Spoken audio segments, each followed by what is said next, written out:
हाँ जी सर जी। आपका नाम है विपिन शर्मा। ये आपकी डिटेल है और इसके हिसाब से कुंडली बनी है आपकी मकर लगन की।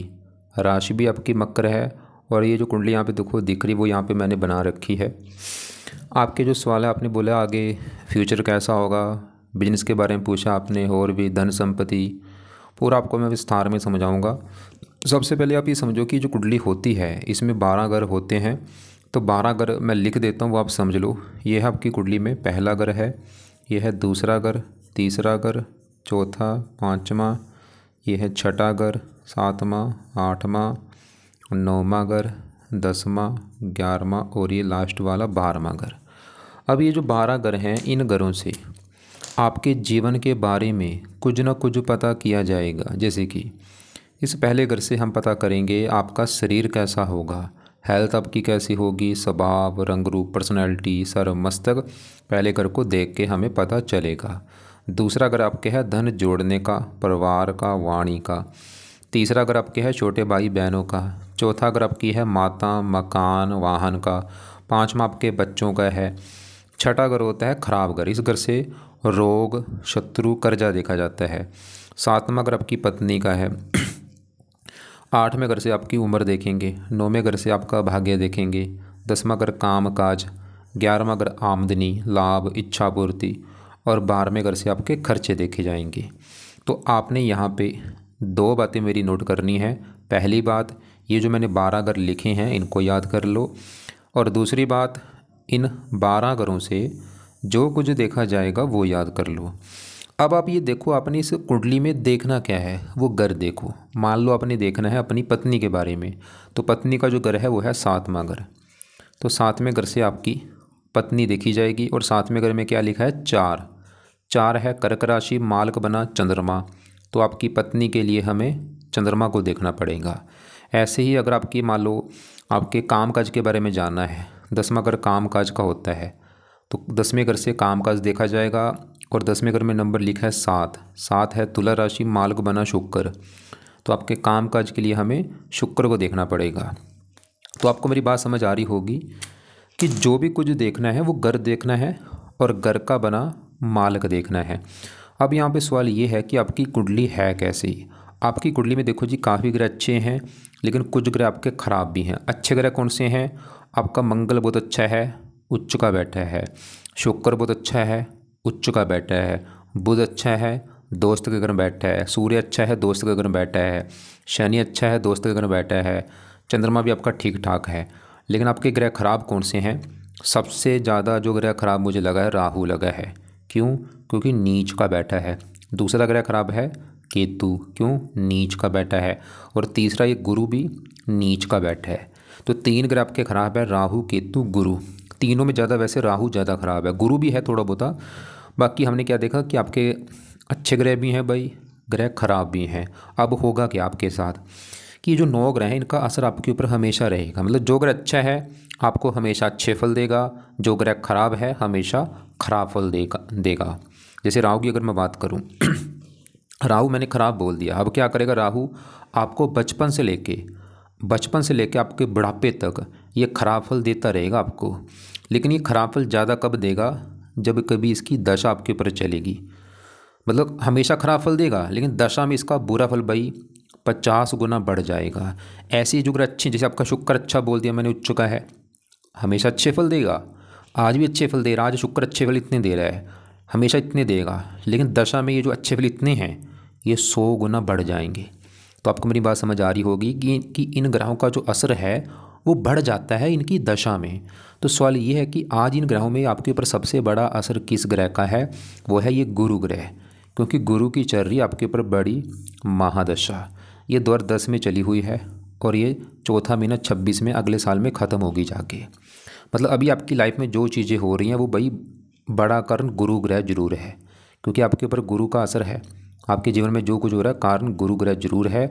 और गुरु का असर कितना आपके ऊपर है, 80%। और बाकी बचा 20% आपके ऊपर असर है राहु का, जिसकी शरीर अंतर्दशा ये 11वें महीने 23 में चली हुई है। मतलब ये 24 पूरा रख लो, 25 भी, पिछले 2 साल हो चुके हैं भाई राहु की दशा चली को। और ये चौथा महीना 26 में ख़त्म होगी। तो आपको बात समझ आ रही होगी मैं क्या समझा रहा हूँ कि जो 9 ग्रह हैं आज भी आपके ऊपर सभी 9 ग्रहों का असर है, लेकिन ज़्यादा असर जिस ग्रह का वो गुरु है और दूसरा नंबर है राहु ग्रह का। तो आपके मतलब अभी लाइफ में जो चीज़ें हो रही हैं बड़ा ये 2 ग्रह जिम्मेदार है भाई, गुरु और राहु। और गुरु आपका मैंने बता ही दिया नीच का बैठा है भाई। नीच का तो क्या करेगा, बुरे फल देगा, थोड़े बहुत अच्छे फल देगा लेकिन ज़्यादा बुरे फल। और ये जो राहु है ये सवाल की अच्छा है या बुरा है, क्योंकि इसकी चल रही 2 साल से दशा। तो अगर ये राहु आपका अच्छा है भाई फिर तो आपके जीवन में करेगा अच्छा, अगर ख़राब निकला तो जीवन में ख़राब करेगा। और राहु आपका है बहुत ज़्यादा, ये नहीं कि थोड़ा सा ख़राब, नहीं, इसको मैं बड़े लेवल पे ख़राब बोलूँगा राहु को। बहुत ही ज़्यादा ख़राब है ये राहु। और आपने देखना चाहे देख भी लेना कि पिछले 2 साल से, नोट कर लो चाहे, कि पिछले 2 साल से जब से राहु की दशा आपकी चली है आपको हज़ारों दिक्कतें, परेशानियाँ, रुकावटें, चिंता, भाग दौड़ लाइफ में आ रही होंगी। विस्तार में जानते हैं राहु क्यों मैंने ख़राब बोला है। मतलब आपकी अगर आज लाइफ में भाई दिक्कतें आ रही हैं ये राहु कारण है, आपके बिजनेस में दिक्कत आ रही है राहु कारण, आपकी चाहे हेल्थ ख़राब हो रही, चाहे आपके सर के ऊपर कर्जा, कुछ भी राहु कारण है। राहु खराब होने के वैसे मैंने बोला कई कारण हैं। पहला कारण राहु खराब होने का जो है वो है ये 12वें घर में बैठा है, खराब घर में। राहु 12वें घर में अच्छे फल नहीं देता, क्योंकि इस 12वें घर से देखा जाता है खर्चा, हानि, दान, दंड, हॉस्पिटल, पागल खाना, विदेश यात्रा, जेल यात्रा, हत्या, आत्महत्या, ये खराब चीज़ें इस घर से देखी जाती हैं जहाँ ये राहु आके बैठा है। और यहाँ पे जो 9 लिखा है ये राहु की है नीच राशि, ये भी कारण है खराब होने का बड़ा। नीच का बैठे तो देखो 12वें घर में, ऊपर से नीच का बैठ चुका है। और सबसे बड़ा कारण जो खराब होने का मुझे लगा है, राहु केतु लेके बैठे हैं काल सर्प दोष। इधर वाला हिस्सा देखो खाली पड़ा है, ये राहु है ये केतु है, देखो 7वां घर खाली, 8वां घर खाली, 9वां, 10वां, 11वां घर खाली, सभी ग्रह हैं उस साइड में, तो बन चुका है काल सर्प दोष। तो 3 कारणों से राहु आपका खराब, 12वां घर, नीच का, काल सर्प दोष। तो राहु खराब है भाई, क्या करेगा, खराब फल देगा बड़े लेवल पे। क्या खराब फल देगा, 12वें घर में बैठा, 12वें घर को ज़्यादा एक्टिवेट करेगा। 12वां घर खर्च का है, ये आपसे बड़े बड़े खर्चे कराएगा। ये राहु की दशा जो 2 साल से, इसमें सबसे बड़े आपके खर्चे बढ़ेंगे, आपका धन भी खर्च होगा, आपका समय का भी फिजूल खर्च होगा। और भी 12वां घर काफ़ी चीज़ें हैं, हॉस्पिटल हो गया, बीमार करता है, नींद का है, नींद में दिक्कतें, पैर का है, पैरों में कष्ट, आँखों में कष्ट, सपने अजीब से आना, सांपों के सपने आना, और भी काफ़ी दृष्टियाँ भी हैं इसकी। 5वीं चौथे घर के ऊपर मकान, वाहन, भूमि, संपत्ति, इन संबंधी दिक्कतें। 7वीं छठे घर के ऊपर रोग बढ़ते हैं, शत्रु बढ़ता है, कर्जे बढ़ते हैं। 9वीं 8वें घर के ऊपर स्ट्रगल, चिंता। इसके बारे में थोड़ा सा मैं दिखा भी देता हूँ, ये दोष कौन सा है। राहु है 12वें घर में, केतु है छठे घर में, आपका ये बना है शेषनाग काल से दोष बना। यहाँ पे पढ़ो 12वें भाव में राहु, छठे भाव में केतु। तो इससे क्या होता है, ये लिख रखा है शत्रुओं की दिक्कत, लड़ाई झगड़े, कोर्ट कचहरी, काफ़ी चीज़ें लिख रखी हैं जानो बड़े बड़े। ऐसा नहीं, देखो चिंता मत करना कि सभी चीज़ें आपके साथ नहीं होंगी, कुछ चीज़ें इसमें से होगी। यहाँ पे तो वैसे काफ़ी बुरा लिख रखा है, गुप्त शत्रुओं के कारण मानसिक पीड़ा, झूठे अभियोग, जेल यात्रा, कोई 12वां घर जेल यात्रा का है, कई बार जेल यात्रा होना, अपजश, लांछन, कलंक, आरोप, नेत्र पीड़ा, पैरों में कष्ट ना भी। मैं फिर बोल रहा हूँ भाई सभी चीज़ें लागू नहीं होती, कुछ चीज़ें लागू होंगी आपके साथ। तो वैसे तो ये खराब है, बड़े लेवल पे खराब है, क्योंकि नीच का भी है, ऊपर से दोष बना है। तो ये मत सोच लेना कि ये भी पिछले 2 साल से कष्ट दे रहा है, नहीं भाई, ये बचपन से दे रहा है, बचपन से कष्ट ये इतने बुरे फल दे रहा था आपको थोड़े से, लेकिन अभी दशा में इसका जो इतना असर है ये समझ लो बढ़ चुका है 50 गुना। बाकी दशा खत्म होने के बाद इसका असर फिर कम हो जाएगा। तो अब राहु के उपाय जो है वो भाई जीवन भर करते रहना आपने, लेकिन दशा तक तो ज़्यादा करो, दशा के बाद भी करते रहना। अब राहु के क्या उपाय हैं, तो राहु का जो पहला उपाय है, आप राहु कवच का एक पाठ है, ये पाठ पढ़ा करो। इस पाठ 2 मिनट का पाठ है, रोजाना पढ़ना है या सुनना है, शाम के समय लिख लो और इसको कोशिश करो 2-3 बार इसको पढ़ना है या सुनना है आपने, ज़्यादा पढ़ो। और ऐसे ही है राहु स्तोत्र का पाठ, तो ये 2 पाठ है, दोनों पाठ 2-3 बार इनको पढ़ना है या सुनना है, शाम को या रात को। पढ़ना आता है ज़्यादा अच्छा है, नहीं तो सुन लिया करो। तीसरा है राहु का दान किया करो। अब दान क्या करेगा, इसकी जो पीछे 19 लिखा रखा है पावर है, इसको 0 कर देगा, शांत कर देगा। दान भाई ज़रूरी करना है, लाजमी है, कंपलसरी है, तो चाहे तो रोजाना दान कर दिया करो, और दान करते समय राहु का मंत्र मन में बोलना जरूर है, या हफ्ते में इसको 3-4 दिन दान जरूर किया करो। और कई प्रकार के दान, जो दान आपको सही लगता है कर देना, वीडियो आपको मैं भेजूँगा उसमें देख लेना। चौथा उपाय है राहु, ये जो दोष बना है काल सर्प दोष या राहु नीच का सवाल, कि इसको सही कैसे करने का सबसे बेस्ट है कि अगर आप धार्मिक बनते हैं, धर्म को फॉलो करते हैं, तो राहु आपको कष्ट नहीं देगा। अब देखो सबके धर्म अलग अलग हैं, कोई मुसलमान है, कोई सिख है, कोई हिंदू है। तो आपका जो धर्म, अपने धर्म को सही ढंग से फॉलो करो। मतलब कम से कम 24 घंटा जो होते हैं, आपके पास भी देखो 24 घंटे हैं, सबके पास 24 घंटे, 24 घंटे में 1 घंटा अपने पाठ पूजा को देना ही देना है।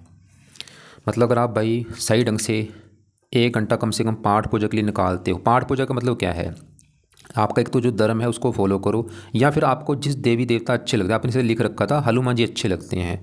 अब हनुमान जी के जो पाठ पूजा उसको बढ़ाना है, ये नहीं कि खाली हनुमान चालीसा कर लिया, भाई क्या कर रहे, कुछ भी नहीं कर रहे। 2 मिनट लगते हैं हनुमान चालीसा में।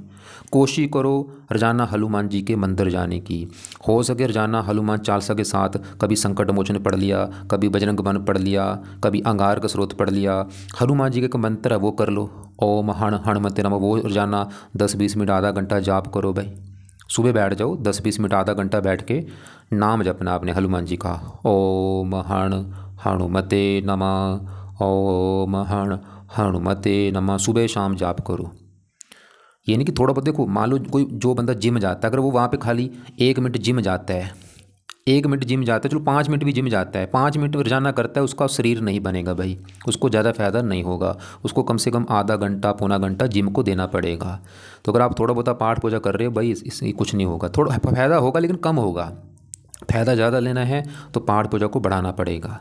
तो आपको मेरी बात समझ आ रही होगी। 2 पाठ बोले हैं, चाहे 1-1 बार पढ़ लो, 2-2 बार पढ़ लो, आपकी मर्जी है। ज़्यादा पढ़ सकते 2-2 3-3 बार पढ़ लो, नहीं तो 1-1 बार पढ़ना जरूर है या सुनना है। दान करो, धर्म को फॉलो करो। वैसे जो राहु है ये शिव जी का भक्त है, शिव जी की पूजा पाठ में ज़्यादा अच्छा होता है। या दुर्गा जी होगी, या माता सरस्वती, या हनुमान जी, इनसे वैसे अच्छा होता है। चलो आप हनुमान जी का पाठ करते हो, बहुत अच्छी बात है। बाकी देखो राहु है, इसका रंग है नीला। नीले कपड़े बिल्कुल कम यूज़ किया करो आप, या बंद कर दो बिल्कुल। मीट खाने से बचना है, बिल्कुल मीट अंडे खाते हो बुरे कर्म बंद कर दो। किसी का हक मत मारना, कभी बेईमानी से पैसा मत कमाना, हमेशा भाई हक की कमाई करनी है। बिल्कुल भी 1% भी बेईमानी से पैसा अगर कमा लिया, राहु और ख़राब हो जाएगा आपका, ये दोष और बन जाएगा। बल्कि लोगों का भला सोचो, सबका भला सोचो, क्योंकि सब में भगवान का वास है। सबकी हेल्प करो, सब किसी की निंदा आलोचना मत करो, माता पिता की इज्जत करो। और भी अपनी कमाई में से हर महीने कुछ हिस्सा दान किया करो, लोड़वंदों के ऊपर दान कर दो। घर के आसपास कोई पिंगलवाड़ा हो, कोई अनाथ आश्रम हो, कोई वृद्धाश्रम हो, कोई पागल खाना हो, वहाँ पे अपनी कमाई का कुछ हिस्सा दान किया करो। बाकी आपको मैं राहु के दान वाली वीडियो भेज दूँगा, उसको देख लेना। एक आपको मैं वीडियो और भेजूँगा कि जब राहु की दशा आती है क्या उपाय किए जाते हैं, वो भी देख लेना। कोशिश करो एक खाना भी जब खाना है ना, 3 टाइम में से कम 1-2 टाइम खाना खाते समय रसोई में बैठ के खाना खाया करो। मतलब आपका देखो ये राहु की एक्टिविटी। बाकी जरा चलो कुंडली अच्छी है आपके, काफ़ी अच्छे हैं, मंगल, चंद्रमा, बुध, शुक्र, सूर्य, शनि सब अच्छे हैं, बस ये राहु केतु ही ख़राब है। और अब देखो ये तो होगी राहु की बात। बाकी देखो आगे बढ़ते हैं, आपके केतु की भी बात कर लेते हैं, क्योंकि राहु के साथ केतु भी ख़राब है। अब केतु ख़राब होने का भी कारण है, तो ये जो दोष बना है काल सर्पदोष, वो कारण हो गया। और केतु भी आपका 6ठे घर में बैठा है, ख़राब घर में, ऊपर से जो 3 लिखा है नीच का बैठा है, ये भी 3 कारणों से ख़राब है। ये भी अपनी दशा में दिक्कतें ज़्यादा देगा, आज भी दे रहा है लेकिन दशा में दिक्कतें बढ़ेंगी इसकी। क्या दिक्कतें देगा, 6ठा घर है रोग, रोगी बना देगा। 6ठा घर शत्रु, शत्रु बढ़ा देगा। 6ठा घर कर्जे का, कर्जदार बना देगा। ननिहाल को लेकर दिक्कत आना, कोर्ट की जगह चक्कर लगाने पड़ सकते हैं इसके। चलो अभी तो मैं पाठ पर इसके ज़्यादा आपको बोलूँगा नहीं, लेकिन दशा जब इसकी कभी चलेगी उसमें कर लेना। इसका एक उपाय वैसे आप लिख लो, वो है इसका दान वैसे कर दिया करो आप। दान की वीडियो आपको भेजूँगा, उसमें देख लेना। मेन दान है कुत्तों को रोटी डाल दिया करो, और भी इसके जो दान है वो देख लेना। ऐसे राहु के भी कई दान है, लेकिन अगर राहु का मेन दान है सतनाजे का दान जरूर किया करो, पंछियों को डाला करो। ये सतनाजा 7 प्रकार के अनाज होते हैं। हाँ जी, अब बात करते हैं आपके बाकी ग्रहों की। जैसे देखो जी आपके ऊपर, क्योंकि ये तो राहु का देखो असर बिल्कुल कम है। आज अगर राहु की दशा बड़ी होती, दिक्कतें बढ़ जाती है आपकी, क्योंकि आज गुरु का असर आपके ऊपर ज़्यादा है 80%। अब गुरु की बात करते हैं कि ये कैसा है। तो गुरु देखो जी आपका यहाँ पे बैठा है पहले घर में। अब सबसे पहले ये समझो पहला घर किसका है। जैसे आपको मैंने 12 घर बोले हैं कि 7वां घर पत्नी का है, 5वां बच्चों का, चौथा माता, तीसरा छोटे भाई बहन। ऐसे ही जो पहला घर है ये आपका घर है। मतलब आप जो हैं आप कैसे होंगे, आपका शरीर कैसा होगा, स्वभाव, रंग रूप, पर्सनैलिटी, सर, मस्तक, ये पहला घर देखा जाएगा। और पहले घर में लिखा है 10 मकर राशि, मालक शनि।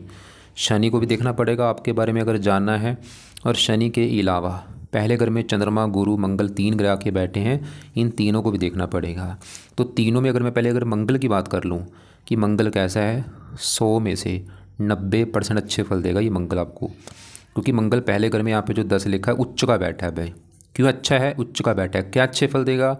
मंगल इस कुंडली में 2 ग्रहों का है मालक, उन 2 ग्रहों को लेकर अच्छे फल देगा।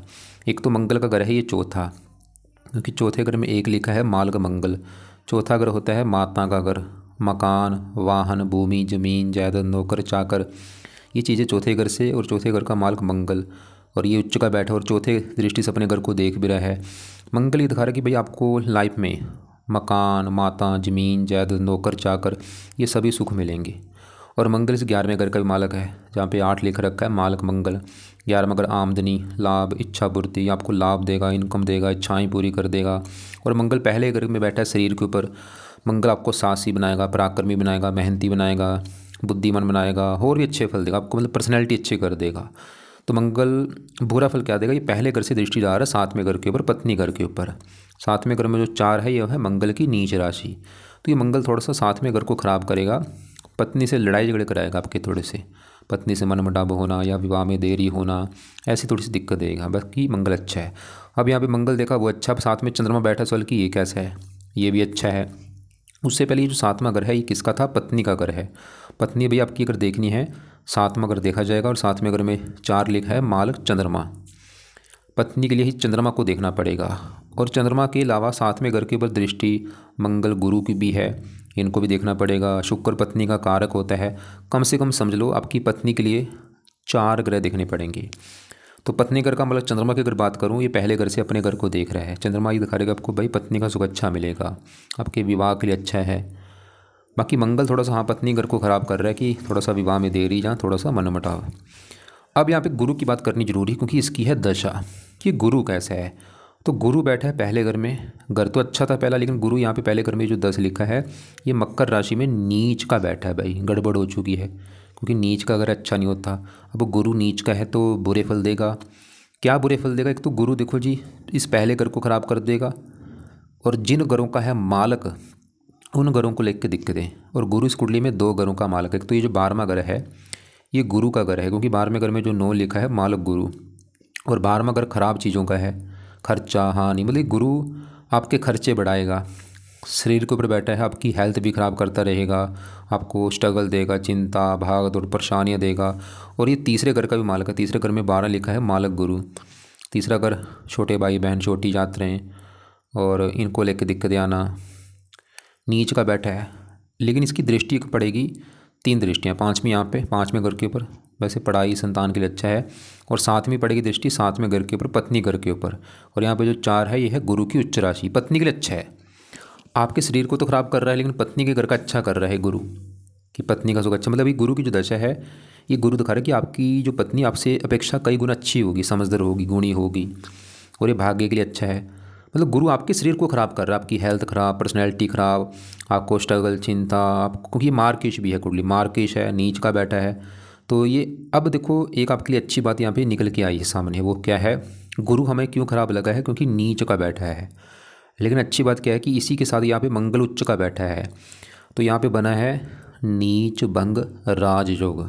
मतलब गुरु का जो नीच है वो भंग हो चुका है, जिसकी वजह से मुझे लग रहा है कि हो सकता है ये गुरु आपको बुरे फल ना दे, या अगर दे भी देता, चलो मान लो दे भी देता है, थोड़े से बुरे फल देगा, ज़्यादा नहीं, क्योंकि नीच भंग राजयोग बना हुआ है।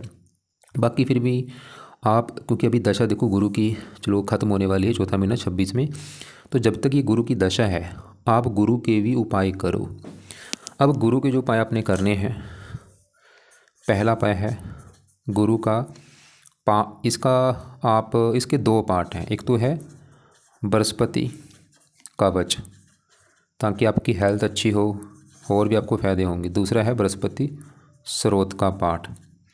ये 2 पाठ भाई सुबह बैठ के अपने पढ़ने हैं या सुनने हैं, और आपकी मर्जी, आप इनको ज़्यादा भी पढ़ सकते हैं, मतलब 2-2 3-3 बार पढ़ लो या सुन लो। तीसरा है आपने बृहस्पति का दान करना है गुरुवार को, पीले रंग की वस्तु का दान गुरुवार को कर दिया करो। चौथा उपाय है इस बृहस्पति देवता की आरती किया करो। बृहस्पति देवता की आरती यूट्यूब पे सर्च करना, वहाँ पे निकल आएगी वो। ये पाठ पूजा के लास्ट में कर दिया करो। और भी कई उपाय हैं, पीले कपड़े कम पहना करो, और चलो ज़्यादा पाए रहने दो। अब क्या क्या बोला है मैंने, जब सुबह आप मतलब पाठ पूजा के लिए बैठेंगे, बृहस्पति कवच स्रोत के पाठ पढ़ लो, चाहे एक एक बार पढ़ लो, दो दो बार पढ़ लो, आपकी मर्जी है, चाहे सुन लो इनको, उसके बाद आरती अगर करनी आती कर लो, नहीं तो रहने दो। एक और है, अगर आपको व्रत रखना आता है, गुरुवार का व्रत रख लो, कथा कर लो, अगर आता है, नहीं आता वो आपकी मर्जी है। दान जरूर कर लेना गुरुवार को, पुखराज कभी दान मत करना। अब आपके देखो जी, ये शनि की मैं बात करता हूँ। शनि बैठा है पाँचवें घर में, पाँचवा घर है संतान का घर। संतान पाँचवें घर से, पाँचवा घर पढ़ाई का है, बुद्धि का है। पाँचवें घर में 2 लिखा है, मालक शुक्र। शुक्र को भी देखना पड़ेगा पाँचवें घर के अगर बारे में जानना है। और शुक्र के अलावा पाँचवें घर में शनि आके बैठा है, शनि को भी। अब शनि पाँचवें घर का करेगा अच्छा, क्योंकि ये संतान के घर में यहाँ पे जो 2 लिखा है, शुक्र घर में आया, शुक्र को अपना दोस्त मानता है, घर भी अच्छा है। शनि संतान को सुख अच्छा दे देगा आपको, संतान के लिए अच्छा है, आपको पढ़ा लिखा बना देगा, बुद्धिमान, क्योंकि पाँचवें घर पढ़ाई का है, बुद्धि का है। और शनि का अपना घर है ये पहला घर, जहाँ पे ये 10 लिख रखा है, मालक शनि। वैसे शनि आपके शरीर का अच्छा करेगा, शनि तो इधर का भाई आपका शरीर अच्छा होगा, हेल्थ अच्छी, स्वभाव रंग रूप अच्छा। और यहाँ पे एक और अच्छी बात कि आपकी शनि की दशा आगे आने वाली है। देखो ये गुरु की जो दशा अभी ख़त्म होने वाली 26 के बाद, और ये 26 के बाद आपकी जो शनि की दशा आएगी, ये आपका समझ लो गोल्ड समय शुरू होगा, आपका अच्छा समय शुरू होगा चौथा महीना 26 के बाद, क्योंकि राहु की भी दशा जब खत्म हो जाएगी आपकी चौथा महीना 26 में, तो ये शनि की दशा आपकी, क्योंकि शनि इस 5 में दूसरे घर का भी मालक है, दूसरा घर है धन का घर, धन के लिए दूसरा घर, दूसरे घर में 11 लिखा है, मालक शनि कहाँ बैठा, संतान घर में। धन संतान, संतान पैदा होने के बाद भी आपके जीवन में धन आना शुरू होगा, या आपकी संतान आपको धन कमा के देगी, वो धनी भी होगी।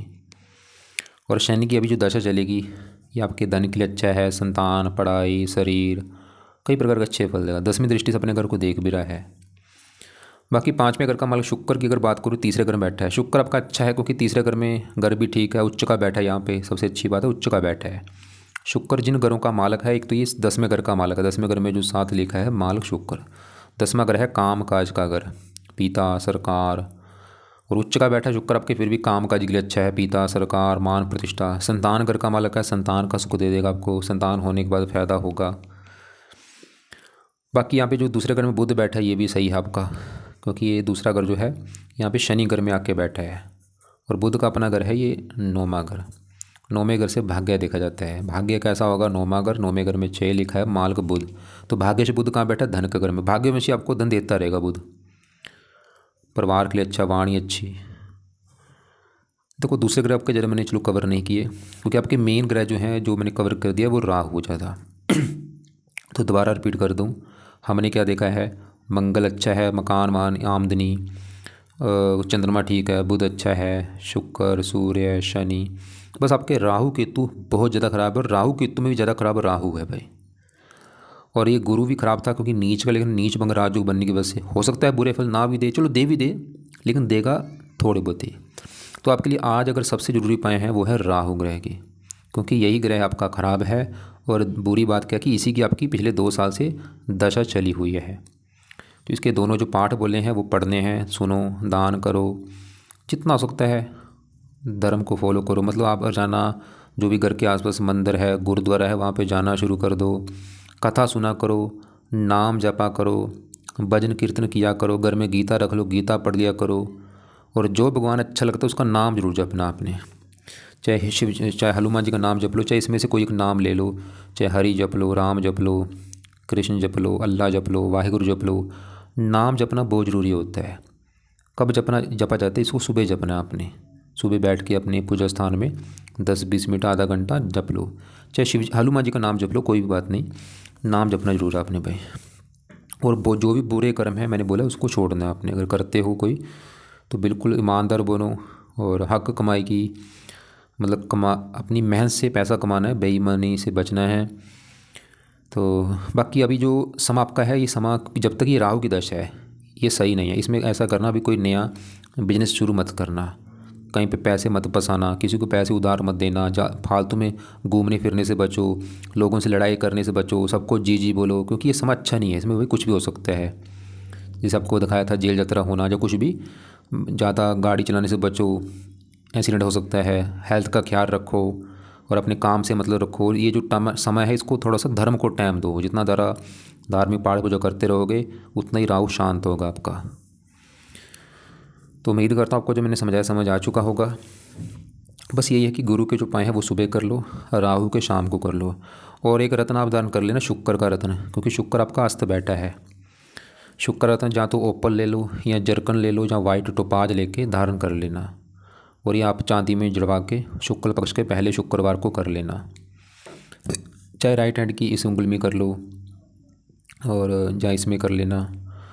और शुक्र रत्न दान करने से कई फ़ायदे होंगे, ये काम काज के लिए अच्छा है, और भी कई फ़ायदे होंगे।